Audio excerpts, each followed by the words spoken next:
what can we be asking of our executive directors? We can be asking, as we've discussed in the chat, where is the board level representation? If we're demanding it, they're more likely to listen. Where does sustainable healthcare sit in governance? Does workforce planning allow time and resources for this work? Well, we've heard that without the strength and pushing of these people to get it on the agenda, it might not happen. And what's being asked of quality improvement teams? Do they even know about sustainable quality improvement? Can health boards support things like scholars with funding and dedicated time? Because we appreciate not every health board has a fellow like me, indeed none of them do.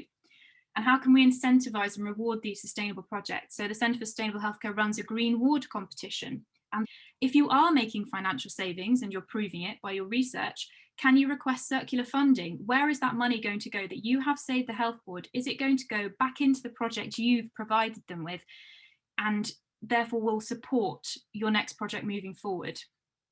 And as we've mentioned, if 62% of NHS Wales' carbon footprint is caused by what we buy, can we influence what we buy? We need to be talking to procurement and asking those questions from our executives.